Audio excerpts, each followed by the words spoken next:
మనమందరము పరిశుద్ధ గ్రంథమును చేత పట్టుకొని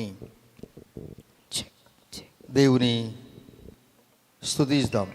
వాక్యదేవా, నాతో మాట్లాడయ్యా, మీరు మాట్లాడితే గొప్ప కార్యాలు జరుగును అని మేము నమ్ముచున్నాం.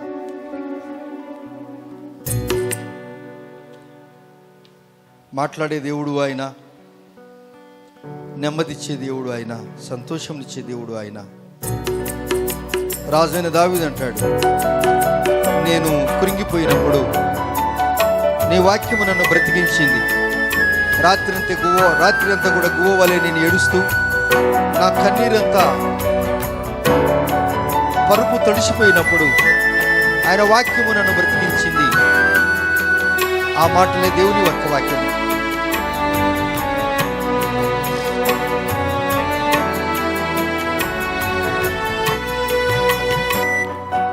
నీ పాదరేణువునై నన్ను ఉండిపోని, నీ సేవలో బ్రతుకు తెలవారిపోని. నాయనా, నీ పాదరేణువునై నన్ను ఉండిపోని, నీ సేవలో బ్రతుకు తెలవారిపోని. నీ మాట నా నోట జనులంత వినని, నీ మాట నా నోట జనులంత వినని. సువార్తతో నన్ను కలవరమే గనని, సువార్తతో నన్ను కలవరమే గనని. కలువారి సులువ నాకే విలువ, కలుషము బాపే కరములు చాచే కలువారి సులువ. పరిశుద్ధుడా, మీ నామానికి వందనాలు. మీరు ఎంతైనా నమ్మదగిన దేవుడు. మా శ్రమలో మాకు తోడుగా ఉంటూ, నిరాశ నిస్పృహలో ఉన్నప్పుడు మీ అభయహస్తము మా మీద ఉంచుతూ, ఎల్లప్పుడూ మీ యొక్క చేతులు చాచుతూ మమ్మల్ని దీవించాలనే మీరు ఇష్టపడ్డారు. మీ గాయపడిన హస్తాలతో మమ్మల్ని అనుదినము స్వస్థపరుస్తూ వచ్చారు. మీ వాక్యము ద్వారా మమ్మల్ని బలపరుస్తూ వచ్చారు. ఎవరు చూపని ప్రేమను చూపుతూ వచ్చారు. మీ ప్రేమకు మేమేం చెల్లిద్దాము తండ్రి. మరలో ఒకసారి వాక్యము ధ్యానిస్తుంటుండగా మాకు సహాయం చేసి నడిపిస్తారని యేసయ్య నామములో ప్రార్థిస్తున్నాం తండ్రి, ఆమెన్. దేవుని బిడ్డలారా, అనేక పర్యాయాలు పరిశుద్ధ గ్రంథం అయినటువంటి ఈ క్రొత్త నిబంధనలో ఎక్కువ పత్రికలు అపోస్తులంటి పౌలు రాశాడు. పాత నిబంధన గ్రంథంలో మోషే గొప్ప సేవకుడుగా, ప్రవక్తగా మార్చబడ్డాడు. వీరిద్దరు కూడా క్రొత్త నిబంధన గ్రంథంలో సౌలుగా ఉన్న వ్యక్తి పౌలుగా మార్చబడ్డాడు. పాత నిబంధన గ్రంథంలో మోషే గొప్ప ప్రవక్తగా మార్చబడ్డాడు. మోషే అంటాడు, ఫరో కుమార్తెకు కుమారుడును అనిపించుట కనుకంటే ఇశ్రాయేలు ప్రజలతో శ్రమ అనుభవించటం మేలు అన్నాడు. అపోస్తుల పౌలు కూడా ఒకప్పుడు దూషకుడు, హింసకుడుగా ఉండి ఇక ఆయన మంచి వేగం పట్టుకున్నాడు. ఆయన పట్టుకున్నటువంటి వేగము మధ్యన విడిచిపోలేదు. ఆయన అపోస్తుల పౌలు ఆయన వేగము ఎంత పుంజుకున్నాడంటే అది ఏ యొక్క యంత్రము కూడా, ఏ యొక్క వాహనం కూడా పరిగెత్తలేదేమో. ఆయన తుది శ్వాస వరకు అలా పరిగెత్తి ఆయన అప్పుడు అంటాడు, చదవండి ఆ మాట. మొదటి కొరింథీయులకు రాసిన పత్రిక 11వ అధ్యాయము మొదటి వచనం. నేను క్రీస్తును పోలి నడుచుకొనుచున్న ప్రకారము మీరు నన్ను పోలి నడుచుకొనుడి. చాలా అద్భుతమైన మాట. I imitated me just as I also imitate Christ. నేను క్రీస్తు యేసును పోలి నడుచుకున్న ప్రకారము మీరు నన్ను పోలి నడుచుకోమన్నాడు. ఒక దాగి ఉన్న సత్యం ఏంటనగా, అనేక పర్యాయాలు ఈ గ్రంథాన్ని చదువుతున్నప్పుడు కొన్ని పర్యాయాలు కొంతమంది, ఎవరైనా కానీ కొంతమంది నేనే అనుకున్నారు. కానీ వారి వెనక ఎవరో ఉన్నారు. ఇప్పుడు నేను ఇక్కడ ఉన్నానంటే నాతో కలిసి పనిచేసేవారు చాలామంది ఉన్నారు. ఈ మాట అందరూ చెప్పరు, అన్నీ నేనే అంటారు. అన్నీ నేనే అంటే అది కూడా ఒక విధమైనటువంటి విగ్రహారాధన అవుతుంది. అపోస్తలుడు పౌలు చెప్పిన మాట దేవుడు అంగీకరించాడు. ఆయన్ను అన్ని విధాలుగా దేవుడు పరీక్షించాడు. అప్పుడు ఈయన ఈ మాట చెప్పడానికి ఈయన ఒక్కడే అర్హుడు అని దేవుడు ఆ మాటకు టిక్ వేశాడు, రైట్ మార్క్ వేశాడు, అప్రూవల్ చేశాడు, శాంక్షన్ చేశాడు, ఉన్నట్టుగా చేశాడు. అప్పుడు అంటాడు ఈయన, దేవుని యొక్క పర్మిషన్ నాకు వచ్చేసింది, ఈ మాట చెప్పుకోవటానికి నేను ప్రభువులో అతిశయిస్తున్నానని చెప్పి అక్కడ కొరింథీ సంఘానికి ఆ దినం తెలుపుతూ, నేను క్రీస్తు యేసును పోలి నడుచుకున్న ప్రకారము మీరందరూ కూడా నన్ను పోలి నడుచుకోమన్నాడు. అబ్బా, ఇది ఎంత అద్భుతమైన మాట! నేను క్రీస్తు యేసును పోలి నడుచుకున్న ప్రకారము మీరు కూడా క్రీస్తు యేసును పోలి నడుచుకోమని చెప్పలేదు ఈయన. కానీ ఈయన అంటున్నాడు, నన్ను పోలి నడుచుకోమంటే ఈయనలో క్రీస్తు ఉన్నాడు అని అర్థం. Amen, amen. ఈయన చెబుతూ ఒకసారి ఆయన నేరుగా రోమా పత్రికలోనికి రండి. The book of Romans chapter 16 verse 7. రోమిలకు రాసిన పత్రిక 16వ అధ్యాయము 7వ వచనం చదువుకుందాం. నాకు బంధువులును నా తోడి ఖైదీలునైనా అంత్రోనీకును యూనీకును వందనములు. వీరు అపోస్తులలో ప్రసిద్ధికెక్కిన వారై నాకంటే ముందుగా క్రీస్తు నందున్నవారు. అమ్మో, అపోస్తులు పౌలు ఒక విషయాన్ని ఒప్పుకుంటున్నాడు. ఎటువంటి ఏమన్నాడైనా బాగా మీరు వాక్యాన్ని బాగా శ్రద్ధగా వింటే వాక్య సత్యాన్ని మనం తెలుసుకుంటాం. అక్కడ అపోస్తులు పౌలు ఏమన్నాడు, నేను క్రీస్తు యేసును పోలి నడుచుకున్న ప్రకారము మీరు నన్ను పోలి నడుచుకోమన్నాడు. ఎవరైనా కానీ దైవజనులు ఏమంటారు, నేను దేవునిలో నడుస్తున్నాను, మీరు కూడా యేసును చూసి నడవండి అని చెప్తారు. బట్ ఈ మాట ఈయన ఒక్కడే చెప్పగలిగాడు. అందరికి చెప్పడానికి ఈ ధైర్యం సరిపడలేదు. అయితే ఇంత గొప్పగా చెప్పబడిన ఈ వ్యక్తి, ఇటువంటి స్థితిలో ఉన్నటువంటి ఈ వ్యక్తి ఆయన అంటాడు, 7వ వచనం నేను చదువుతున్నాను, నాకు బంధువులను నాతోటి ఖైదీలు అయిన అంద్రోనీకును యూనియాకును వందనములు. యూనియాను గురించి నేను చెప్తున్నాను. వీళ్ళేంటనగా వీరు అపోస్తులలో ప్రసిద్ధికి ఎక్కిన వారు, నాకంటే ముందుగా క్రీస్తులో ఉన్నవారు. అబ్బా, ఈ దినము నేను మీకు ఒక వ్యక్తిని యూనియా, ఇంగ్లీష్లో జూనియా అని అంటారు, జూనియా అంటారు. అనగా దీని అర్థం ఏంటనగా ఏ కిన్స్ మ్యాన్ ఆఫ్ పౌల్. అపోస్తుల పౌలుకు చాలా సన్నిహితులైన వారు, ప్రసిద్ధికి ఎక్కిన వారు, నెక్స్ట్ ఆఫ్ కిన్ అని మనం అంటాం కదా. నా తర్వాత ఎవరు అనగా వీరే అని అంటాం కదా.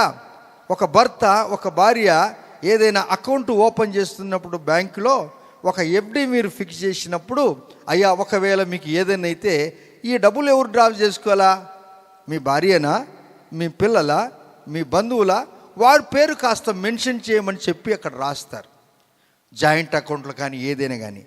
ఇలా అపోస్తుల పౌలు కూడా ఒక ఆయన కిన్ పర్సన్ ఉన్నాడు. ఈ వ్యక్తిని మనం చదువుతున్నప్పుడు మీరు చాలా వరకు ఇని ఉండరు. యూనియా విన్నారా పేరు? ఇంగ్లీష్లో జూనియా విన్నారా? ఒకవేళ ఇన్నిట మంచిది, స్తోత్రం. వినకపోతే బాగా వినండి. ఇని దేవుని యొక్క కార్యమును అనగా అపోస్తుల పౌలు యొక్క జీవితంలో వీరంతా ప్రసిద్ధికి ఎక్కిన వారంట. వీరు ముందుగానే సేవలో ఉన్నారట. వీరు ఎక్కువ ప్రార్థనా పరులట. ఈ యూనియా అనే ఆయన లేక ఆమె ఇక్కడ చరిత్ర ప్రకారము వీరి స్త్రీనా లేక పురుషులా అక్కడ ఆ గ్రంథములో కాస్త సందేహంగా ఉంది. అయితే ఈ సందేహాన్ని మనం పూర్తి చేసుకోవటానికి తరచుగా మనము బైబిలు చదువుతూ ఉండాలి. ఏం చదవాలండి? తరచుగా మనము బైబిలు చదువుతూ ఉన్నప్పుడు మనకు ఒక వాక్యం ఎక్కడో ఒకసాట కనిపిస్తుంది.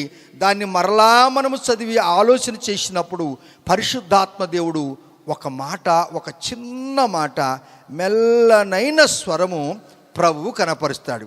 చరిత్ర ఏం చెప్తుందనగా, స్త్రీయా పురుషుడా? కాదు. మొత్తానికి మంచి ప్రార్థన పరులు. అపోస్తుల పౌలు కంటే ముందు ఉన్నవారు, అపోస్తుల పౌలుకు బంధువులు, అపోస్తుల పౌలుతో కూడా ఖైదులో ఉన్నవారు, చెరసాల్లో ఉన్నారు, ప్రిజనర్గా వారు ఉన్నారు. ఎందుకు అలా చేశారనగా, అపోస్తులు పౌలు ఈ దినము ఉన్నతమైన స్థితిలో ఉండి ఉన్నతమైన స్థితికి వచ్చి దేవునికి ఇష్టలుగా ఉన్నాడంటే వెనక ఎవరో గొప్పవారు ఉన్నారు. ఒక వ్యక్తి ఒక కలెక్టర్ అయ్యాడు అనుకోండి, ఒక సైంటిస్ట్ అయ్యాడు అనుకోండి, ఒక గొప్ప నాయకుడు అయ్యాడు అనుకోండి, వారి వెనక ఎవరో ఉన్నారు, ప్రార్థన చేస్తున్నారు, అన్ని విధాలుగా వారిని ముందుకు పంపుతున్నారు. యుద్ధానికి వెళ్ళిన వాని భాగం ఎంతో, సామాన్ దగ్గర ఉన్న వాని భాగం కూడా అంతే. దేవుని పిల్లారా, ఒకసారి మీరు అపోస్తుల కార్యములు మొదటి అధ్యాయము 13-14 వచనాలు చదువుకుందాం. మీ కుడి వైపున అపోస్తుల కార్యములు మొదటి అధ్యాయము 13-14 వచనాలు. వారు పట్టణంలో ప్రవేశించి, వారు అనగా శిష్యులు పట్టణములో ప్రవేశించి తాము బస చేయుచుండిన మేడగదిలోనికి ఎక్కిపోయిరి. తాము బస చేయుచున్నటువంటి మేడగదిలోనికి వెళ్ళారు. ఇక్కడ నేను మీకు ఒక్క మాట మీకు తెలపాలంటున్నాను. ఏంటనగా, యేసు ప్రభు వారు పరలోక రాజ్యానికి ఎత్తబడిన తర్వాత శిష్యులంతా కూడా గుమికూడుకున్నారు. వారు గుమికూడి ఒలివ అనబడినటువంటి కొండ నుంచి దిగి యెరూషలేముకు దిగి వచ్చారు. ఆ కొండ యెరూషలేమునకు విశ్రాంతి దినమున నడవదగినంత సమీపంలో ఉన్నది. వారు పట్టణములో ప్రవేశించనగా శిష్యులు తాము బస చేయుచున్నటువంటి మేడగదిలోనికి ఎక్కిపోయిరి. వారు ఎవరనగా పేతురు, యోహాను, యాకోబు, ఆంద్రేయ, ఫిలిప్పు, తోమా, బర్తులోమా, మత్తయి, అల్ఫయి కుమారుడు యాకోబు, జలోతు అనబడినట్టు సీమోను, యాకోబు కుమారులు యూదా అనువారు. ఇక్కడ క్లియర్ అయిపోయింది. ఇక్కడ యూనియా పేరు, జూనియా పేరు లేదు. అయితే 14వ వచనంలో వీరందరూ, వీరితో కూడా కొందరు స్త్రీలను, వీరితో కూడా ఎవరున్నారండి? కొందరు స్త్రీలు. ఎవరిలో ఎలా ఉన్నారు చూడండి. యేసు తల్లి అయిన మరియయు ఆయన సహోదరులు ఏక మనసుతో ఎడతెగక ప్రార్థన చేయుచూ ఉన్నారు. చప్పులు కూడా దేవుని చూద్దామా. ఇక్కడ యేసు ప్రభు వారి యొక్క సహోదరుల పేర్లు ఏంటనుకున్నారు? యాకోబు, యోహానులు ఉన్నారు. వారు కూడా ప్రకటన గ్రంథం రాసినటువంటి యాకోబు యేసు ప్రభు వారికి సహోదరుడే. కానీ యూనియా అనేటువంటి పేరుంది కదా, అక్కడ కొందరు స్త్రీలు అన్నారు కదా, ఆ స్త్రీలలో ఈ స్త్రీ ఒకటి అని వాక్య దేవుడు మనకు కాస్త తెలుపుతున్నాడు. వీరు ప్రార్థన చేశారు. ఎవరి కొరకు ప్రార్థన చేశారు? దూషకుడు, హింసకుడు, హానికరుడుగా ఉన్న వ్యక్తి కొరకు ప్రార్థన చేస్తే ఆ వ్యక్తి యేసు ప్రభు వారి యొక్క హస్తములో బలమైన సాధనముగా వాడబడుతున్నాడు. దేవుని బిడ్డలారా, ఓ పాత విశ్వాసులారా, మీరు ప్రార్థన చేయాలి. ఓ దేవా, ఒక గొప్ప సేవకుడు, ఒక గొప్ప అధికారి, ఒక గొప్ప సైంటిస్టు, ఒక పక్క వైద్యులు, ఒక మంచి ఇంజనీర్లు, ఒక మంచి సమాజ క్షేమం కొరకు పాటుపడేవాడు మా గర్భములో మీరు ఉద్భవింపజేయండి. చప్పులు కూడా చూద్దామా? ప్రార్థన చేసుకోండి. చూడు, మనకు తెలియని ఈ యూనియా అంటే ఆమె ఎలా ప్రార్థన చేసిందో ఈ దినము ఆయన గురించి మనకు తెలపబడుతుంది. ప్రార్థనలో ఉన్న శక్తి గొప్పది. అన్నట్లు ఈ యూనియకు ఈ ప్రార్థన నేర్పించిన వారు ఎవరు? అపోస్తుల పౌలు గర్వకారంతో అంటున్నాడు, నాకంటే ముందు ఉన్నవారు, నాతోటి ఖైదులో ఉన్నవారు, మాకు వారు బంధువులు. అమ్మో, ఎటువంటి పేరండి! ఒక ఆత్మీయ బిడ్డలను ఎవరైనా నాకంటే పెద్దలుగా ఉంటే నేనేమంటానో తెలుసా? ఈ వాక్యం చదవకముందే, అమ్మ నీవు నాకు అమ్మ లాంటి దానివమ్మా. Praise the lord.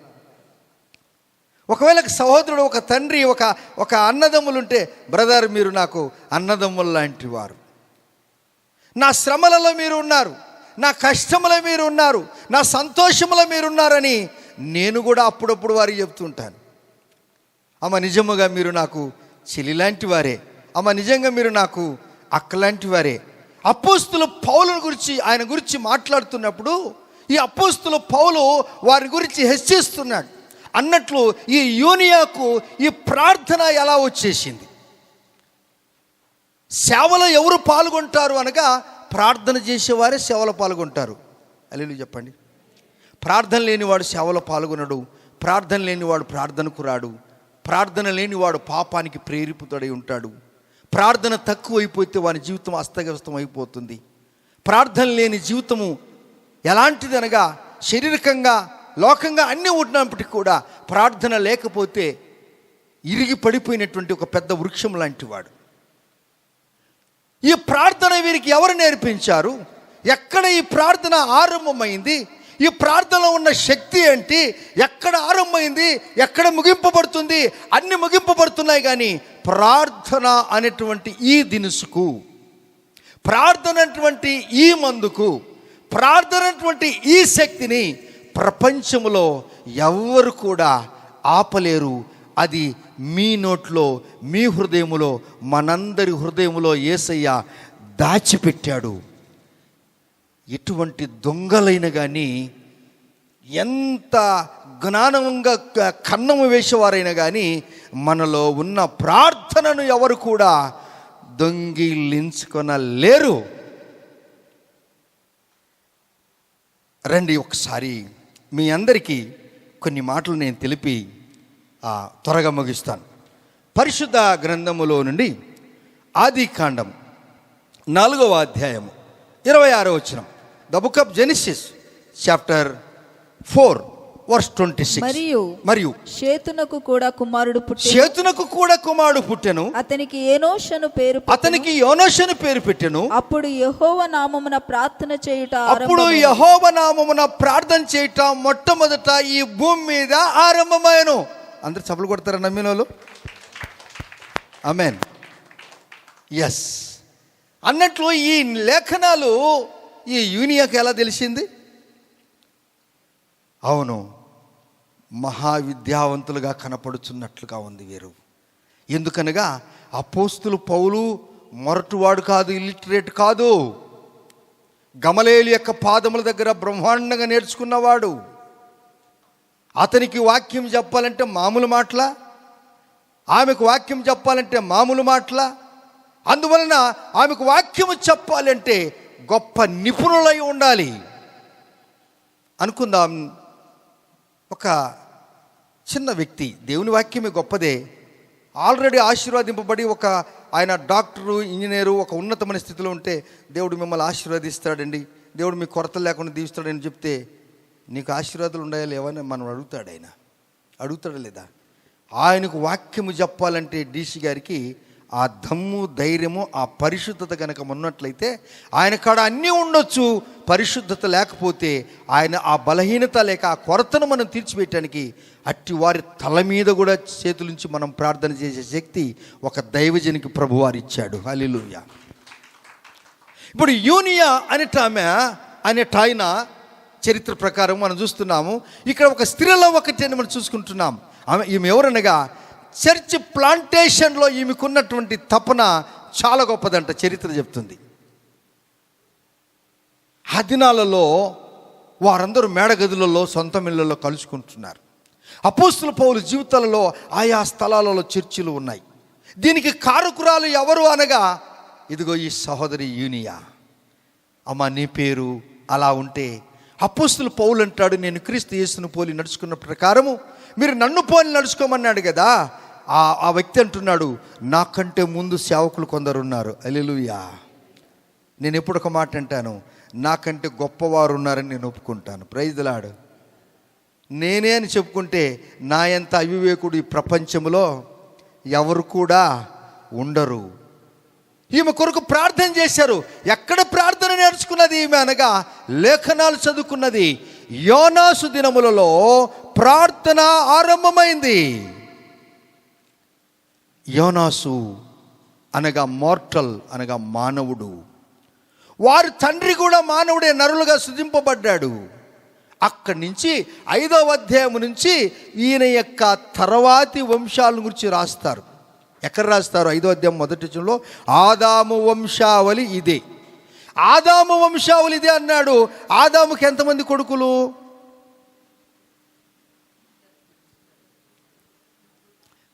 కయ్యను, ఏబేలు. కానీ ఈ వంశావళి మీరు కింద చదివితే వాళ్ళిద్దరి పేర్లు కనపడవు మీకు. ఇప్పుడు 5వ అధ్యాయం మొదటి నుంచి 32 వచనాలు చూస్తే వాళ్ళ పేర్లే కనపడవు. ఆదాము తర్వాత తన కుమారుడు కయ్యను ఉన్నాడు. హేబెల్ చనిపోయాడు, చంపబడ్డాడు. ఆ కయ్యను కూడా 5 పిల్లలు ఉన్నారు. ఎనికి భాగంలో మీరు చూసినప్పుడు అక్కడికే అంతవరకైంది. కానీ ఆయన యొక్క సంతానములో 2వ వాడైనటువంటి వ్యక్తి ఎవరు అనగా యోనాష్. యోనాస్ అనగా మానవుడు. ఇతని తర్వాత వీరందరి జీవిత చరిత్రలు మనం చూసుకుంటున్నప్పుడు దేవుని బిడ్డలారా, ఈ యోనాస్ ఆదాము బ్రతికిన సంవత్సరాలన్నీ కూడా 930 సంవత్సరాలు ఆయన బ్రతికాడు. ఆమెన్. ఈ యోనాస్ తర్వాత ప్రార్థన పరులలో గొప్ప గొప్ప వారు వచ్చేసారు. యోనాసు మంచి ప్రార్థన పరుడు. ఈయన యొక్క ప్రార్థన ఏం చేసిందనగా వీరి తర్వాత వారికి 100 సంవత్సరముల ఆయుష్నిచ్చింది. హల్లెలూయా. 100 సంవత్సరముల ఆయుష్నిచ్చింది. షేతు 6వ వచనంలో షేతు యొక్క వయస్సు 912. 9వ వచనంలో యోనాసు యొక్క ఆయుష్ 905. తర్వాత 12వ వచనంలో కేని యొక్క వయస్సు 910. 15వ వచనంలో మహలేలు యొక్క వయస్సు 809. ఆ తర్వాత 18వ వచనంలో మనం చూసినప్పుడు 960 సంవత్సరాలను బ్రతికాడు. హానోకు బ్రతికిన సంవత్సరములన్నీ కూడా 365. చివరిగా మనం మెతుషెలను చూసినప్పుడు 969. ఆ తర్వాత లెమెకు బ్రతికిన సంవత్సరములన్నీ కూడా 905. ఆ చివరిగా లెమెకు మాట్లాడుతున్నప్పుడు 777 సంవత్సరాలు ఆయన బ్రతికాడు. చివరిగా హానోకు బ్రతికిన సంవత్సరాన్ని కూడా మనకు అద్భుతమేగా ఉన్నాయి. ఆయన బ్రతికినప్పుడు దాదాపు ఆయన కూడా మంచి వయస్సులో ఆయన ఈ లోకయాత్ర ముగించాడు. ఆయన పేరు నెమ్మది. ఈ యోనాస్ యొక్క ప్రార్థన ఫలితము 3 వ్యక్తులు, 10 మంది పేరు నేను చదివాను. అంతకుముందు ఆదాముకి 2 ఉన్నారు. మొత్తం 12 మంది పిల్లలు. ఇప్పుడు ఈయన యొక్క వంశావళిలో గొప్పగా పరిగణింపబడినటువంటి వ్యక్తులు 3. మొదటి ఆయన 21వ వచనంలో హానోకు. యోనాసుకు 7వ సంతానం అనకని మనం లెక్కేసుకుంటూ వస్తే, ఆదాము వంశాన్ని లెక్కేసిస్తే పరిపూర్ణ సంఖ్యగా 7వ వాడుగా యోనాస్ ఉన్నాడు, హానోకు ఉన్నాడు. ఈ హానోకు బ్రతికిన సంవత్సరాలన్నీ కూడా ఎన్నండి? 365. చరిత్ర చిన్నదే అయినది కానీ గొప్ప మాదిరి చూపించాడు ఈయన. హల్లెలూయా. చరిత్ర చాలా చిన్నదే కానీ గొప్ప మాదిరి చూపించాడు. ఆ తర్వాత ఎక్కువ సంవత్సరాలు బ్రతికినటువంటి వ్యక్తి ఎవరు? మెతుషెల 969 సంవత్సరాలు. ఇన్ని సంవత్సరాలు బ్రతికిన వాడు ఇంకెవరు లేరు. ఇక మనము కూడా ఉంటాం ఇంతకంటే ఎక్కువగా. ఎప్పుడు? దేవునికి ఇష్టంగా జీవించినప్పుడు మన యొక్క దినముల సంఖ్యకు మితి లేదంట. చిరకాలము నేను యెహోవా మందిరములో నివసించేదను. ఎప్పుడో తెలుసా? యోనాసు ఏ విధంగా ప్రార్థన ఆరంభించాడో అలా మన జీవితంలో ప్రార్థన ఆరంభించి ప్రభువుకు ఇష్టలుగా జీవిస్తే, ఆయనైతే మెతుషెల 969 సంవత్సరాలు బ్రతికాడేమో కానీ మనం అంతకంటే ఎక్కువ వయస్సు ప్రభువారు దేవుని యొక్క సన్నిధిలో పరలోక రాజ్యములో మనందరికీ పక్షపాతం లేకుండా ఇవ్వబోతున్నాడు ఆయన. ఆమెన్. హల్లెలూయా. నమ్ముదామా వద్దా? నమ్మితే నువ్వు దేవుని యొక్క కార్యాలు చవి చూస్తావు. ఆ తర్వాత ఎవరండి? హానోకు. క్షమించండి, నోవు బ్రతికిన సంవత్సరాలన్నీ కూడా 950 సంవత్సరాలు. నోవు కూడా ఒక గొప్ప వ్యక్తిగా పరిగణింపబడ్డాడు ఆ దినాలలో. అతని ద్వారానే సురక్షితంగా ఉండటానికి దేవుడు ఆయన ద్వారా ఒక పడవ కట్టించాడు.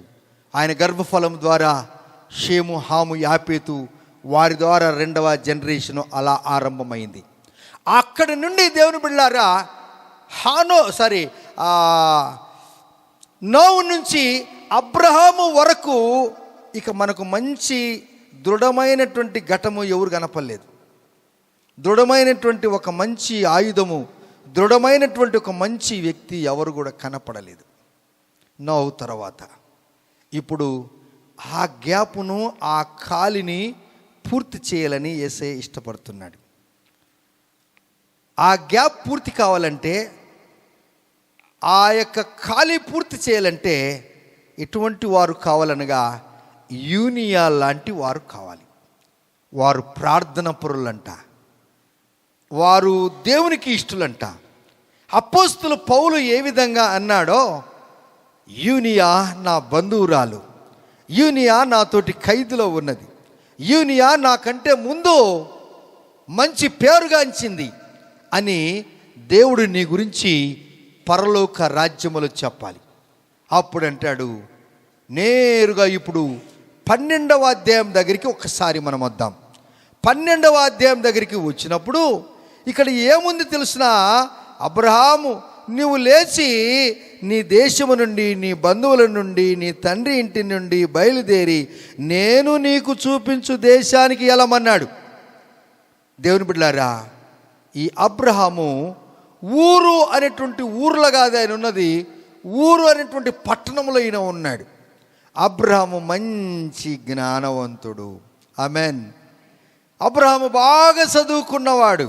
హల్లెలూయా చెప్పండి. అబ్రహాం బాగా చదువుకున్న వ్యక్తి. ఈ చదువుకున్న వ్యక్తి ఏం నేర్చుకున్నాడో తెలుసా? యోనాసు ఏ విధంగా ప్రార్థన నేర్చుకున్నాడో అలా ప్రార్థన నేర్చుకున్నాడు. అదే ప్రార్థన ఎవరు నేర్చుకున్నారు? క్రొత్త నిబంధన గ్రంథంలో యూనియా నేర్చుకున్నది. ఈ దినము నీవు నేను అందరికీ ఉచితముగా ఇచ్చేది ఏంటి అయ్యా అంటే ప్రార్థన. ఇది అందరూ చేయొచ్చా ప్రార్థన? కొందరే చేయొచ్చా? అందరు చేయొచ్చునా? అందరు చేయటానికి దేవుడు ఆ యొక్క వాక్శక్తి ఇచ్చాడు కదా. ఏ భాషలోనే చేయొచ్చు కదా. అబ్రహామును పిలిచినప్పుడు ఆయన వయసు దాదాపు 75వ సంవత్సరం. ఇక్కడి నుంచి అంత వయసు ఇంకా తగ్గిపోతుంది. ఆయన బడికిందంటూ 175 సంవత్సరాలు బ్రతికాడు. ఇక్కడి నుంచి యోనాసు కాలములో షేతు వారి తండ్రి అక్కడి నుంచి అంతా కూడా వచ్చిన వారు 100 సంవత్సరాలు బ్రతికారండి. కానీ మనం ఈ దినాలలో 102, 150 బతికారంటే వారు నడవలేరు, నిలబడలేరు, కూర్చోలేరు. ఎవరో కొందరు ఒకరిద్దరు చరిత్ర గిన్నిస్ బుక్లు ఎక్కిన వారు కూడా ఉన్నారు. 110, 112 సంవత్సరాలు ఒబామా ఆ వృద్ధాప్యులు వెళ్ళిపోయారండి, వారు ఇంత సంవత్సరాలు బతికారండి. ఇప్పుడు 30 సంవత్సరాలకే మోకాళ్ళు పట్టుకుంటున్నాయి. ఎవరికి? అమ్మాకి కర ఒప్పుకొని దేవుడిని దీవించును గాక. ఏండి 35, 30, 40 సంవత్సరాలకంటే వీటికే అన్నీ వచ్చేస్తాయి, ప్లస్ వచ్చేస్తాయి. ఏమొస్తాయండి చెప్పండి, ఏమేమి వస్తాయండి చెప్పండి, గట్టిగా చెప్పమ్మా. ఏం చెప్పరు? బీపీ, షుగర్ అంటే ఎన్ని ప్లస్ మార్కులు అంట, ఏండి మార్కులు ఎక్కువ అంట వాళ్ళకు. అయినా అదేం పాపం కాదు. బీపీ, షుగర్ ఏం బాధపడద్దు ప్రైజ్లో. అదేం పాపం కాదు, తప్పు కాదు, ఏం లేదు. వాళ్ళు వ్యవసాయదారులు దానికి మందులు కొట్టారు. ఆ మందులతో పండిన పంట మనం తిన్నాం, మనం మందులు తింటున్నాం. అంతకంటే ఏం తేడా ఏం లేదు. ఎవరు భయపడ. ఆ దినాలలో బీపీ, షుగర్ వచ్చిందంటే వారి ఇంటికి కూడా ఎవరు రారు. ఒక 90-70 సంవత్సరాల క్రితము బీపీ, షుగర్, ఒక 100 సంవత్సరాల క్రితం ఒకరికి ఎవరికైనా షుగర్ వచ్చిందంటే వాని ముఖం కూడా చూడరు. ఓ పొరపాటునే తెలియకుండా ఒక ఆయన ఎవరో మన ఇంటి పక్కన ఆయనకు చక్కెర కార్డు వచ్చిందంటే కార్డు మరిచిపోయిందంటే చక్కెర అని చెప్పేసి తెల్లాటాలకి అందరూ చక్కెర కార్డు తీసుకుని వారి ఇంట్లో లైన్లు వేసి పెట్టారు. ఏంటమ్మా మీరు అందరూ వచ్చారంటే, మీకు చక్కెర కార్డు వచ్చి చక్కెర ఇచ్చేది ఏమంటారు దాన్ని, స్టోర్ వచ్చిందంటే, చక్కెర స్టోర్ రాలే, నాకు చక్కెర రోగం వచ్చేసిందని చెప్పిండు ఆయన. అప్పుడు వాళ్ళు అయ్యో మాకు తెలియకపోయేస్తారంటే అప్పటి నుంచి అందరికీ ఎప్పుడు ఆయనకి కాదు అందరికీ సంతృప్తమై అందరినీ దోమ కుట్టినట్టు ముద్దు పెట్టుకుంటా అందరి దగ్గరికి చక్కెర వ్యాధి వచ్చేసింది. ఏంటి ఎవరికి అడిగిపోయినాయి, అమ్మో టాబ్లెట్ తినాలా, అయ్యో టాబ్లెట్ తినాలా. నువ్వు ఎన్నెన్నవో స్టేషన్కి పో, బస్సుకి వెళ్ళిపో, ఏంటి పక్కన పెట్టుకుని పప్పులు తిన్నట్టు తినటం అయిపోయింది. అయినా నువ్వు అదేం పాపం కాదు, దాని కొరకు వైద్యులు ఉన్నారు, నివారణ అయినా కానీ దేవుడు గొప్పవాడు. మీరు మంచిగా ఆరోగ్యంగా వ్యాయామం చేస్తూ సకాలం తింటే మిమ్మల్ని దేవుడు ఆరోగ్యపరుస్తాడు. సభలు కూడా దేవుడు చూద్దామా. సరే, అబ్రహాం దగ్గరికి వచ్చినప్పుడు అబ్రహాం ప్రార్థన పరుడు, యోనాసు ప్రార్థన పరుడు, యూనియా ప్రార్థన పరురాలు. ఈ ముగ్గురిని మనం కంపేర్ చేసుకున్నప్పుడు వీరు ముగ్గురు నమ్ముకున్నది ఏంటనగా ప్రార్థనలో ఏదో శక్తి ఉందన్నాడు అనుకున్నారు. యోనాసు ప్రార్థన చేయటం వలన గొప్ప గొప్పవారు ఆ వంశావళులు వచ్చారు. అబ్రాహాము ప్రార్థన చేయటం వలన ఇస్సాకు యాకోబులు ప్రార్థన పరులుగా మార్చబడ్డారు. యూనియా ప్రార్థన చేయటం వలన గొప్ప వ్యక్తి అపోస్తలు పౌలు దేవుని దృష్టిలో ఒక గొప్ప సాధనంగా మార్చబడ్డాడు. Praise the lord. అన్నట్లు మనము ప్రార్థన పరులుగా ఎందుకు కాకూడదు? అందువలన ఎప్పుడైతే అబ్రాహాముకు ఈ యొక్క జ్ఞానం వచ్చేసిందో అబ్రాహాము వెంటనే ఏం చేసాడో తెలుసా? 12వ అధ్యాయం 7వ వచనం, ఆదికాండం 12వ అధ్యాయం 7వ వచనంలో చదువుకుందాం. యెహోవా అబ్రహామునకు ప్రత్యక్షమై నీ సంతానమునకు ఈ దేశమునిచ్చి చెప్పగా అతడు తనకు ప్రత్యక్షమైన యెహోవాకు ఒక బలిపీఠమును కట్టాడు. చాలు. దేవుడు చెప్పాడు నిన్ను ఆశీర్వాదిస్తానన్నాడు. ఏం గ్యారెంటీ అని ఈయన అడగలేదు. ఎవరు చెప్పాలా? ఏమండి, నీకు ఈ భూమి ఇస్తానని ఎవరు చెప్పారనుకో నీకు, సార్ మంచి సార్, థ్యాంక్ యూ సార్, భూమి ఇస్తానను సార్, మరి రిజిస్ట్రేషన్కి ఎప్పుడు వస్తావు సార్ అంటాడా లేదా? చెప్పరండి. కానీ రిజిస్ట్రేషన్ పేరకుండా దేవుని మీద నమ్మకంగా ఉన్నవాడు మన యొక్క అబ్రాహాము యొక్క విశ్వాసము చాలా గొప్పది. అబ్రాహాము విశ్వాసం ఎంత గొప్పదనగా ఆయన ఉన్నటువంటి ఆ యొక్క టెంట్లలోనే, ఆ తార్పాళ్ళలోనే పరలోక రాజ్యాన్ని చూశాడు. కారణం ఏంటనగా ఆ తార్పాళ్ళలోనే, ఆ టెంట్లలోనే, ఆ గుడ్డను కట్టినటువంటి బట్టలతో ఉన్నటువంటి దాంట్లో నుంచే ఆయన పరలోక రాజ్యం చూశాడు. కారణం ఏంటనగా అబ్రహాము ప్రార్థన పరుడు. ఆమేన్. విధేయుడైన ప్రార్థన పరుడు అబ్రాహాము. ఎవరు అనగా రెండవ మాట మనం చూసినప్పుడు అక్కడే 8వ వచనంలో, అక్కడి నుండి అతడు బయలుదేరి బేతేలుకు తూర్పునున్న కొండకు చేరి పడమటున్న బేతేలునకు తూర్పునున్న హాయికిని మధ్యన గుడారం వేసి అక్కడ యెహోవా నామమున బలిపీఠము కట్టి యెహోవాకు ప్రార్థన చేసెను. ఎవరు నేర్పించారు ఇది? ఎలా వచ్చేసింది? యోనాసు ప్రార్థన పరుడు.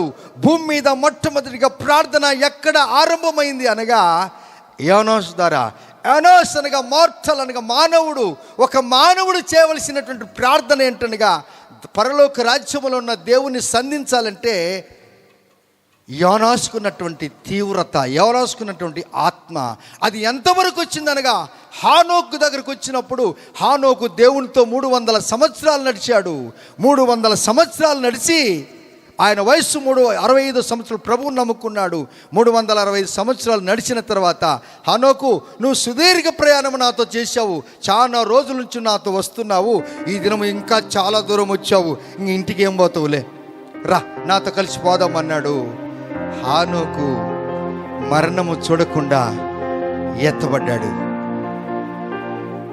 మెతుషెల 969 సంవత్సరాలు బ్రతికాడు. యోనాసు యొక్క తరము తర్వాత నెమ్మది అని చెప్పే నోవా కూడా మంచి బలిపీఠం కట్టాడు. ఆయన కూడా ప్రార్థన నేర్చుకున్నాడు. తర్వాత చరిత్ర మనకొద్దు. ఇప్పుడు ప్రార్థన పరుడు వచ్చాడు అబ్రహాం. ఇదే ప్రార్థన యూనియన్ నేర్చుకున్నది. అదే ప్రార్థన ద్వారా అపోస్తలుడు పౌలు ఉన్నతమైన స్థితిలోనికి వచ్చాడు. ప్రార్థన. యేసయ్యా నా యేసయ్యా, యేసయ్యా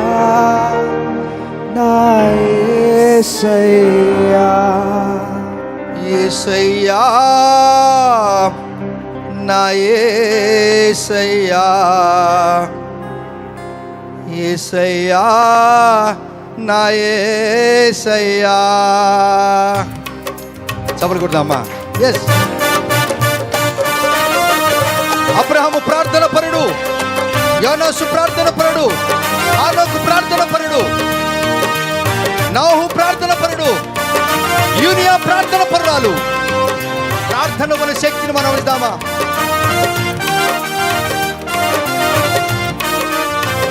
చప్పట్లు కొడదామా?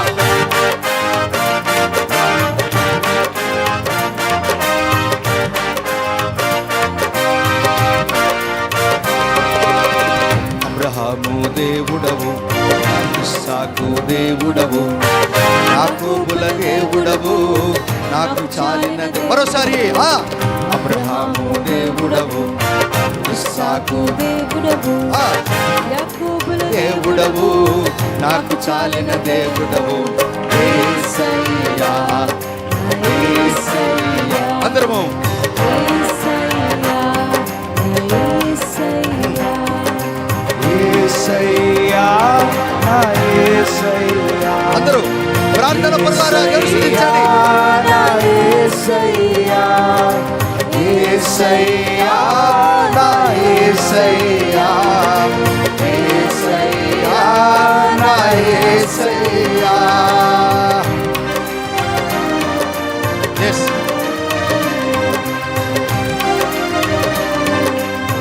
అబ్రహాము ప్రార్థన పడు, ఆయన విశ్వాసము చాలా గొప్పది. నువ్వు ఊరు విడిచిరా అన్నాడు, నీ పట్టణం విడిచిరా అమ్మన్నాడు. గ్యారెంటీ అడగలేదు.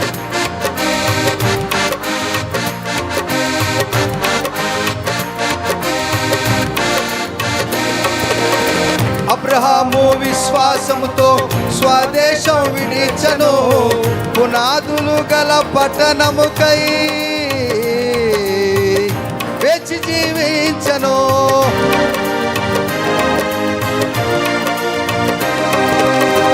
అబ్రహాము విశ్వాసముతో స్వదేశం విడిచెను, పునాదులు గల పట్టణముకై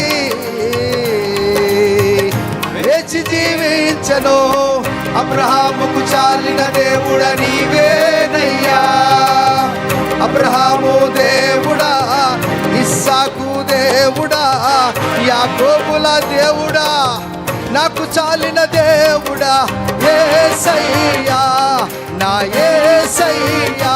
అందరము యేసయ్యా, నా యేసయ్యా, యేసయ్యా, యేసయ్యా, నా యేసయ్యా, యేసయ్యా, నా యేసయ్యా, యేసయ్యా, నా యేసయ్యా, యేసయ్యా, నా యేసయ్యా.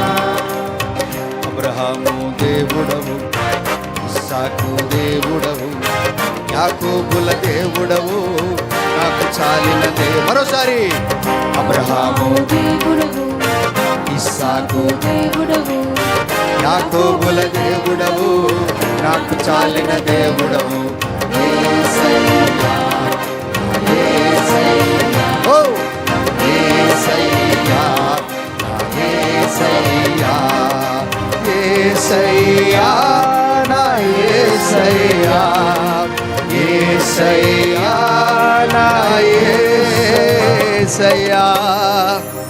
అబ్రహాము బాగా చదువుకున్నవాడండి. ఎక్కడ నేర్చుకున్నారు వీళ్ళందరూ? లేఖనాలు చదువుకున్నారు. ప్రపంచములో భూమి మీద మొట్టమొదట ప్రారంభము ప్రార్థన ఎక్కడైందనగా యనోష్, చెప్పండి, యనోష్ దినములలో ఆరంభమైంది. ఆయన వంశావళిలో 10 మంది పిల్లలు పుడితే ఆయన వంశంలో అక్కడ ఈ 10 మంది ఎక్కువ సంవత్సరాలు బ్రతికిన వారుగా చూస్తున్నాం. అందులో మెతుషల 969 సంవత్సరాలు, నోహు 950, మంచి సేవ చేసిన ప్రభుతో ఫెలోషిప్గా ఉన్నటువంటి హానోకు భార్య పిల్లలు కలిగి దేవుని యొక్క సేవలో పాల్గొన్నాడు. 300 సంవత్సరాలు సేవలో పన్నాడు. ఒక చిన్న వర్షం వస్తే బయటికి రాలేకపోతాం, ఒక చిన్న జ్వరం వస్తే చర్చికి మానుకుంటాం, ఇంటికి ఎవరైనా గెస్ట్ వస్తే చర్చికి పోము. ప్రార్థన పరులం అవుతామా? జీవగ్రంథంలో మన పేరు లిఖింపబడుతుందా? గెస్ట్ వచ్చారు కదా, దేవునికి స్తోత్రం. ఉదయాన్నే నువ్వు టిఫిన్ చేయలేకపోయినా పర్వాలేదు, నువ్వు తినవు నాకు తెలుసు, ఆరాధన అయిన తర్వాత తెలుస్తావు. ఎన్నో నీ ఇంటి పక్కనే హోటళ్ళు ఉన్నాయి, ఆర్డర్ పెడితే వచ్చేస్తుంది. ఆర్డర్ పెట్టి వారికి టిఫిన్ తిని మీరు రండి నేను పోతున్నాను చెప్పిరా, హల్లెలూయా. నెక్స్ట్ వాళ్ళు వచ్చిండ్రు, లేకపోతే ఏం పర్వాలేదు, చప్పలు కొడతండి. వాళ్ళు మన ఇంటికి వస్తే వచ్చిండ్రు, లేకపోతే లేదు. వాళ్ళు కూడా తెలిసి ఉండాలి, ఆదివారం వస్తే వీళ్ళు మాత్రం ఇంట్లో చెప్పరు. ఏం చెప్పరు మీరు నాకు? ఎంత మంచి మాట అన్నారమ్మా మీరు, అది నేర్చుకుందాం. అప్పుడు అంటాడు, ఆరంభమైన ప్రార్థన ముగింపు లేదు ఈ ప్రార్థనకు. దేనికైనా ముగింపు ఉంది కానీ ఈ ప్రార్థనకు లేదు. అందుకే అబ్రహాము విధేయతని బలిపీఠం కట్టాడు. అబ్రహాము 8:12 ఆ తర్వాత ప్రార్థనటువంటి బలిపీఠం కట్టాడు. ప్రార్థన టెంట్ ఎన్నిసార్లు మార్చినా కానీ, ఎన్నిసార్లు డేరలు మార్చినా కానీ ఆడ ప్రార్థన చేయకుండా ఆ పనే చేయడం ఆయన పెద్ద ఆయన. చివరికి నీకు నాకు మనందరికీ ఏం నేర్పెట్టాడో, మీరందరూ కూడా హెబ్రోన్లో ఉండాలని చెప్పాడు ఆయన. హల్లెలూయా. ఎక్కడ ఉండాలా అంటే హైదరాబాద్కు పోవాలని కాదు. చదవండి మీరు 13:18 చూడండి. 13:18 ఆది కాండము. అప్పుడు అబ్రహాము తన గుడారము తీసి హెబ్రోన్లోని మమ్రే దగ్గరనున్న సింధూర వనములో అక్కడ దిగి యెహోవాకు బలిపీఠం కట్టి, ఎక్కడికి పోయినా ప్రార్థనే, ఎక్కడికి పెట్టినా బలిపీఠమే, ఎక్కడికి పోయినా. ఈ దినాలు చాలామంది మన పిల్లలు కూడా, పాస్టర్ గారు శనివారం ఎక్కడ ప్రార్థన లేకపోతే మా ఇంట్లో పెట్టండి, మేము అన్నం పప్పి పెడతాం, ఏమో పర్లేదు. ఏంటి ఒక ఏదైనా ప్రార్థన అంటే 10 రూపాయలు ఖర్చు ఉంటుంది. అయినా కానీ నీళ్ళు అంటే దేవుడు ఇచ్చాడు కదా, నీళ్ళు ఇచ్చాడా లేదా అందరికీ? 100 మంది వస్తే తల గ్లాసు నీళ్ళు ఇవ్వటానికి మన చేత కాదా? పోయి 100 మంది వచ్చారంటే 100 మందికి టీ ఇవ్వటానికి మన చేత కాదా? ఈ మధ్యకాలంలో కొంచెం మనం వెనకేం చేసి, ఎందుకంటే డ్యూ టు వర్షం, డ్యూ టు రైన్ మనం ఏంటంటే దానివల్లనే కాస్త మౌనంగా ఉన్నాం. ప్రార్థనకు ప్రాధాన్యత తీయండి, ప్రార్థన కొరకు మీరు ఖర్చు పెట్టండి. అబ్రహాము ఎంత ఖర్చు పెట్టింటాడు? ఆయన దగ్గర 1000 మంది ఉన్నారు. ఎంతమంది? అమ్మో 1000 మందా? అవునండి. ఆయన దగ్గర యుద్ధములో అలవర్చబడినటువంటి వారు 318 మంది ఉన్నారు. అంటే యుద్ధానికి వెళ్ళేవారు 20 సంవత్సరాలు పైబడిన వారు, 20-21 సంవత్సరాలు. వారందరికీ ఆ దినము పెళ్ళైంది, కుటుంబ నియంత్రణ లేదు. వారందరికీ ఆ దినము మనలాగా హమ్ దో హమారా దో నహీ, హమ్ దో హమారా ఏక్ నహీ, हम दो हमारा दो नहीं है, हम दो हमारा एक नहीं है. उस दिन क्या है, एक घर में कम से कम 6, 7, 10, 15 बच्चे रहता है. 8 మంది 9 మంది 10 మంది ఫుట్బాల్ ప్లేయర్, బాస్కెట్బాల్ ప్లేయర్, ఏండి అన్ని ప్లేయర్ ఒక నాయనకి ఒకరింట్లోనే ఉంటారు. ఇప్పుడు ఇద్దరిని సాకటానికి ఆ తలపానము తోకకు వచ్చేస్తుంది. ఉన్న 4 ఎంటికలు ఊడిపోయి వద్దులే ఆ కథ నాయన, ఇళ్ళని సాకి సంతరించడానికి చేత కాదురా నాయన. అట్లా చెప్పుకుంటున్న ఆయన వృద్ధాప్యులు అయిపోయి ఆయన ఇటు పైకి చూసుకొని, నువ్వు ఇప్పుడు పెద్దోడి అయినవంటరా నాయనా. దేవుని పిల్లారా, మిమ్మల్ని అప్పుడప్పుడు నవ్వించడానికి ఏంటి, ఇంట్లో పోయి నగరు మీరు, అందుకని అప్పుడప్పుడు అట్లా మాట్లాడతాను. ప్రియమైన దేవుని పిల్లారా, యూనియా ప్రార్థన పరురాలు. అపోస్తులంటే పౌలు ప్రార్థన పరుడుగా, ఆయన వెనక ఎవరో ప్రార్థన చేశారు. యోనాసు ప్రార్థన పరులు గొప్పవారైపోయారు. దాన్ని అపోస్తులు పౌలు ఏం చేశాడు తెలుసా? ఇప్పుడు మనకు ఒకటి నేర్పించాడు. అదేంటనగా మీరందరికీ తెలిసిన వాక్యము, అపోస్తుల కార్యము 2వ అధ్యాయము 42వ వచనము. అందరి దగ్గర ఉండే దినుసు ఇది. వీరు అపోస్తుల బోధ యందును సహవాసమందును రొట్టె విరుచుట యందును ప్రార్థన చేయుట యందును ఎడతెగక ఉన్నారు. యేసుప్రభు వారు పరలోక రాజ్యానికి ఎత్తబడిన తర్వాత మనం 1వ అధ్యాయం చదువుకున్నాం. 1వ అధ్యాయం 13, 14 వచ్చిన అపోస్తుల కార్యములు. యేసుప్రభు వారు పరలోక రాజ్యానికి వెళ్ళిన తర్వాత ఆ 11 మంది శిష్యులు, మరియా, ఆయనను కన్నా మరియా, వారి సహోదరులు, మరియా, యూనియా, అబ్బా వీరంతా ఏం చేసి ఎడతెగక ప్రార్థన చేశారంట. హల్లెలూయా. ఎడతెగక ప్రార్థన చేస్తే దేవుడు అంటాడు, అప్పుడు నేనంటాడు, ఈయన కుమారుడు బ్రతికినన్ని రోజులు ప్రార్థన చేశాడబ్బా. హల్లెలూయా. నీ ప్రార్థన నువ్వు చచ్చిపోయిన తర్వాత కూడా ఫలిస్తుంది. Praise the Lord. ఆమెన్. నువ్వు బతికున్నప్పుడే ఫలించాలని ఏం లెక్కలేదు. ఇప్పుడు అక్కడ ఎవరు? యోనాసు చచ్చిపోయాడు, ప్రార్థన చచ్చిపోయిందా? యోనాసు తర్వాత దాదాపు 10 మంది పిల్లలు ప్రార్థన పరులే, అందరు పెద్ద పెద్ద వయసు బతికిన వాళ్ళు. మై గాడ్, ఇన్ని ఏళ్ళ 969 ఏళ్ళు, 965 ఏళ్ళు, 69 సంవత్సరాలు బ్రతికేది కష్టమా సులువా? ఇప్పుడు చాలామంది అంటారు, దేవుని ప్రార్థన ఏం చేస్తారంటే, దేవా ఓ భగవంతుడా, ఈ బతుకు నాకు వద్దు భగవంతుడు. ఎప్పుడు తీసుకుపోతావు నాయనా? అయ్యా ఎప్పుడు తీసుకుపోతావయ్యా? అంత ఇష్టమైన బాగున్నప్పుడు బతకాలని ఉంటుంది ఆమె. చాలా రోజులు బతకాల ప్రభా, చాలా రోజులు బతకాలంటది. ఒకరోజు ఇంకా నాకు వద్దు నాయన, నేను భరించాలని, తీసుకుపో, ఇటుది అటుది తీసుకుపో అంటది. తీసుకుపో. నన్ను కూడా అన్నాడు ఒక ఆయన, నన్ను ఒక ఆయన, పాస్టర్ గారు, పాస్టర్ అమ్మ చెప్పమ్మా, అక్కడ ఆ పోలీస్ స్టేషన్ దగ్గర ఒక ఆసుపత్రి ఉంది పాస్టర్ గారు. చెప్పమ్మా, అక్కడ ఒక ఆయన ఉన్నాడు, ఆయన కొరకు ప్లాన్ చేసి ఆయన బతికితే మీరే తీసుకోండి అని చెప్పినాను. నేను ఊరికి చెప్పటంలే, నేను అమ్మ ఎక్కడున్నాడు చెప్పమ్మా అని నేను ఆయన దగ్గరికి వెళ్ళాను. ఆసుపత్రికి మన పోలీస్ స్టేషన్ దగ్గర పక్కన కాలు అప్పుడు అడుక్కుంటూ పోతే పాస్టర్ ఏం చేస్తాడు పాపం, ఎక్కడ చాలా మంది పేషెంట్లు ఉంటారు, అడుక్కుంటూ పోవాలి. పోయేటోళ్ళకి ఏమో అవి తీసుకుపోమని లేదు, నేనేమో బాగుండలేకపోతే ఆయనకు పైపులు లేని స్థలం అంతలక్క పైపులు పెట్టారు. బతికే డాక్టర్ని అడిగిన ఏమండి సార్ అంటే, ఏం లేదండి ఇట్లా అన్నాడు ఆయన. నేను బయటకు వచ్చి ఆమెకు ఫోన్ చేసిన, అమ్మా అంటే ఆమెకి ఇసుకొచ్చేసింది, నేను పెట్టిపోయింది. ఆమె నన్ను తీసుకొని పోమ్మండి, నేను తెచ్చి నేను చూసుకుంటున్నాను. ఇట్లాంటి వాళ్ళు 10 మంది ఉన్నారు అనుకో.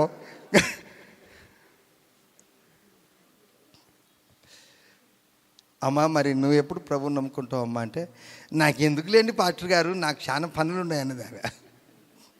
వందనాలు. వీరి అపోస్తుల బోధ ఏందనో, సహవాసం అందనం, రొట్టె విరుచుట ఏందనో. అబ్రహాము కుమారుడు ఇస్సాకు పెళ్లి సందర్భంలో ఎంగేజ్మెంట్ జరుగుతుంటే ఆయన పొలానికి వెళ్ళాడు ప్రార్థన చేయడానికి. ఎవడన్నా ఉన్నాడు అట్లా? ఎవడన్నా? పెళ్లి సందర్భంలో ఎంగేజ్మెంట్ కంటే ముందు ఎక్కడ్రా మనోడు అంటే ఎక్కడ ఉంటాడు చెప్పండి, మీరే చెప్పండి. మన అమ్మాయి ఎక్కడ అంటే దొరకదు, ఆ అమ్మాయి బ్యూటీ పార్లర్లో ఉంటుంది. ఈడెక్కడో సోకు చేసుకుని ఈడిపోయి ఉంటాడు. ఇలా పట్టుకుంటేదే చాలా కష్టం. పెళ్ళి అయిన తర్వాత వీరు ఎతకాలంటే ఇద్దరు పోయి బ్యూటీ పార్లర్లో కూర్చున్నారు. ఆ పబ్లిక్ అంతా అప్పటి నుంచే తిట్టుకుంటున్నారనో, ఆ తిట్లు ఇంకా పోవటం లేదు. యాకోబు మోసగాడుగా ఉన్నాడు. ఆదికాండం 32వ అధ్యాయంలో మనం చూసినప్పుడు యాకోబు మోసగాడుగా ఉన్నాడు. ఈ మోస బ్రతుకు వద్దు ప్రభువా, ఈ మోస బ్రతుకు నాకు వద్దు ప్రభువా, నేను ప్రార్థన బతుకు నాకు కావాలని కోరుకున్నాడు ఆయన. హల్లెలూయా చెప్పండి. ఆయన ఏం బ్రతుకు కోరుకున్నాడండి? రానైనా రా ముగించుకుందాం రా. ఆయన ఏం బతుకు కోరుకున్నాడు చూడు, 32వ అధ్యాయము 28 అనుకుంటాను. అప్పుడు ఆయన నీవు దేవునితోను మనుషులను పోరాడి గెలిచినావు గనుక ఇక మీదట నీ పేరు ఇశ్రాయేలే గాని యాకోబు అనబడదని చెప్పి. ఆమేన్, ఆమేన్. యాకోబుగా ఉన్నప్పుడు వెలివేయబడ్డాడు, ఇశ్రాయేలుగా ఉన్నప్పుడు లోపలికి ఆహ్వానింపబడ్డాడు. ఇశ్రాయేలు సంతానం గొప్పదైపోయింది. ఆమేన్. మనం ఏం పరులుగా ఉండాలి చెప్పండి? ఆస్తి పరులుగా ఉండాలన్నా, ప్రార్థన పరులుగా ఉండాలన్నా? చదువు పరులుగా ఉండాలన్నా, ప్రార్థన పరులుగా ఉండాలన్నా? ఎవరిని కొట్టే పరులుగా ఉండాలన్నా, ఉండాలన్నా? తిట్టే పరులుగా ఉండాలన్నా? చెప్పండి, మీరు చెప్పండి. ఏ పరులుగా ఉండాలి మనం? ఎంతమంది ప్రార్థన పరులుగా ఉండాలని ఇష్టపడుతున్నారు? ఎస్. మరలా చివరిగా ఒక్క వచనం పాడుకొని మనం ముగించుకుందాం. ఎస్, చలో చప్పులు కొడదామా? ప్రార్థన పరులు నాకు కావాలంటాడు యేసయ్య. యోనోషు ప్రార్థన, ఆనోకు ప్రార్థన, మెతుషల ప్రార్థన, నోవహు ప్రార్థన, అబ్రహాము ప్రార్థన, యూనియా ప్రార్థన, అపోస్తలుడు పౌలు ప్రార్థన.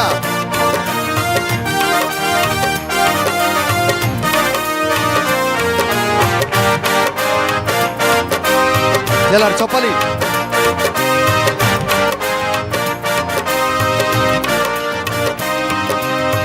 యాకోబు మోసగాడై తండ్రి ఇంటిని విడిచెను, యాకోబు ఇశ్రాయేలై తండ్రి ఇంటికి చేరెను.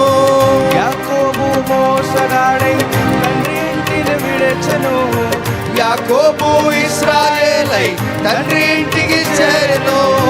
యాకోబుకు చాలిన దేవుడ నీవేనయ్యా, అబ్రహాము దేవుడా, ఇస్సాకు దేవుడా, ప్రభుల దేవుడా, నాకు చాలిన దేవుడా, యేసయ్యా, నా యేసయ్యా,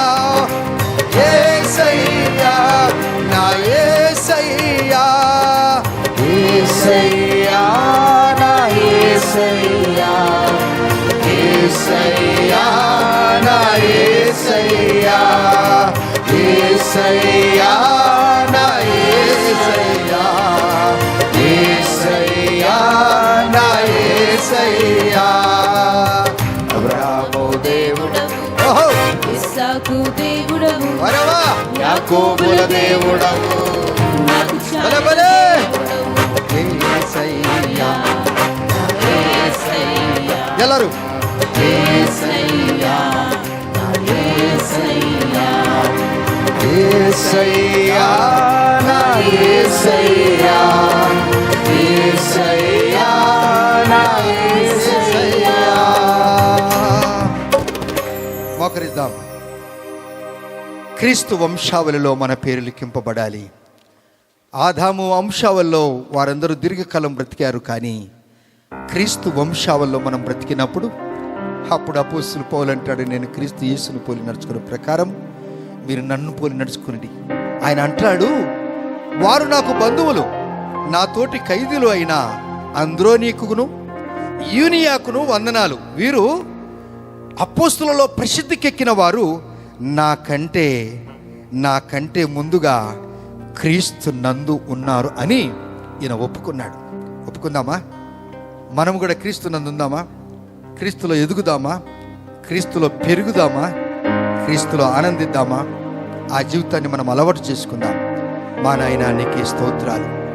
యూనియా అపోస్తలుడు పౌలుకు అంటున్నారు వాళ్ళు, వారు నాకు బంధువులు, వారు నాకు నెక్స్ట్ ఆఫ్ కిన్, వారే నాకు సన్నిహితులు, వారు ప్రార్థన పరులు, మా జీవిత భాగస్వాములు, మా పిల్లలు, అత్యంత దగ్గర సంబంధులు, మా తోబుట్టులు. ఇటువంటి సాక్ష్యము స్తోత్రమయ్యా, నేను క్రీస్తు కొరకు జీవిస్తాను. స్తోత్రం. ఇస్సాకు విధేయుడై బలియాగమాయెను, వాగ్దానాన్ని బట్టి మృతుడై లేచెను. ఇస్సాకు విధేయుడై బలియాగమాయెను, వాగ్దానాన్ని బట్టి మృతుడై లేచెను. ఇస్సాకు చాలిన దేవుడ నీవేనయ్యా, అబ్రహాము దేవుడా, ఇస్సాకు దేవుడా, యాకోబుల దేవుడా, నాకు చాలిన దేవుడా, యేసయ్యా నా యేసయ్యా, యేసయ్యా నా యేసయ్యా, యేసయ్యా చేతులు పైకెత్తాం. నా యేసయ్యా, Let us lift up our hands and worship the Lord. యేసయ్యా నా మన చేతులు పైకెత్తి దేవుని ఆరాధిద్దామా? యేసయ్యా నా యేసయ్యా, యేసయ్యా నా యేసయ్యా, యేసయ్యా, యేసయ్యా నా యేసయ్యా. మన పితార్థులు ప్రార్థన పరులు, యేసయ్యా యూరియా ప్రార్థన పరురాలు. యేసయ్యా, యేసయ్యా నా యేసయ్యా నా యేసయ్యా. అబ్రహాము దేవుడవు, ఇస్సాకు దేవుడవు, ప్రార్థన పరులు వీరు. యాకోబుల దేవుడవు, నాకు మరోసారి అబ్రహాము దేవుడవు, అబ్రహాము దేవుడవు, ఇస్సాకు దేవుడవు, యాకోబుల దేవుడవు, నాకు చాలిన దేవుడు స్వామి. యేసయ్యా, నా యేసయ్యా, యేసయ్యా, నా యేసయ్యా. యూనియా, జూనియా, ఆ కిన్స్ మ్యాన్ ఆ పౌల్ అత్యంత సన్నిహితులు, వారు సేవలో అపోస్తుల పౌలు కంటే ముందుగా ఉన్నవారు. నాకు బంధువులు అంటాడు ఆయన, నా నెనరులు అంటాడు, నాకు సన్నిహితులు అంటాడు. యేసయ్యకు మనము ఎలా ఉన్నాం? సన్నిహితులుగా ఉన్నామా? బంధువులుగా ఉన్నామా? రక్త సంబంధికులుగా ఉన్నామా? నిన్నే దేవుడు యూనియా అని పిలవబోతున్నాడు. నిన్నే దేవుడు అపోస్తుల పౌలను పిలవబోతున్నాడు. నిన్నే దేవుడు యోనాస్ అని పిలవబోతున్నాడు. ఆరంభమైన ప్రార్థన, అది ఇంకా ముగింపు కాదు. పరలోక రాజ్యానికి వెళ్ళేంత వరకు ప్రార్థన అంతము లేని ప్రార్థన. ఈ భూమి మీద ఈ మానవుడు దీనుడు ప్రార్థన చేస్తే పరలోకములో ఉండే ఆ దేవుడు ఆలకించేది ఒక గొప్ప సాధనం ప్రార్థన. పరిస్థితులు మారుస్తుంది ప్రార్థన. నీ జీవితాన్ని, నా జీవితాన్ని గొప్పగా చేస్తుంది ప్రార్థన. మీ కొరకు చిన్న ప్రార్థన చేస్తాను నేను. పరిశుద్ధుడా, ప్రేమగల తండ్రి, ప్రార్థనలో ఉన్న శక్తి, ప్రార్థనలో ఉన్నటువంటి బలము, మేము పరిశుద్ధులుగా ఉన్నప్పుడే మేము ప్రార్థన చేయగలమయ్యా. పరిశుద్ధులుగా ఉన్నప్పుడే మేము పాపానికి దూరంగా ఉండగలం ప్రభువా. పరిశుద్ధులుగా ఉన్నప్పుడే మేము మీకు ఇష్టలుగా జీవించగలము తండ్రి. ఓ దేవా, యోనాస్తో ఆరంభమైన ప్రార్థన అద్భుతంగా అందరికీ నేర్పించావు స్వామి. మీరు పరలోక ప్రార్థన మీరు నేర్పించారు. ఒక మానవుడిగా నేర్చుకోవలసిన ప్రార్థన మీరు కూడా శిష్యులకు పరలోక ప్రార్థన మీరు నేర్పించారు. ప్రార్థన నీ ప్రియబిడ్డలకు ప్రార్థన నేర్పించి ప్రార్థనలో ఉన్న శక్తిని ఆర్జించి కృపనీయండి. భయపడవద్దు, మీకు తోడుగా ఉన్నాను. మీ ప్రార్థన ఆలకించి జవాబిచ్చిన దేవుడు నేనే చెప్పిన మాటలు జ్ఞాపకం చేసుకుంటూ యేసయ్య నామములో ప్రార్థించి అడిగి పొంది ఉన్నాము తండ్రి. ఆమేన్. తండ్రికి దేవుని ప్రేమ, కుమారుని కృప, పరిశుద్ధాత్మ దేవుని కన్ను సాహసం కరుణ మనందరికీ యేసయ్య కృప, ప్రార్థన శక్తి యూనియాకున్నట్లుగా మనందరికి కూడా ప్రార్థన బలము సదాకాలము తోడై నిలిచి ఉండునుగాక. ఆమేన్. మీ అందరికీ వందనాలు. God bless you.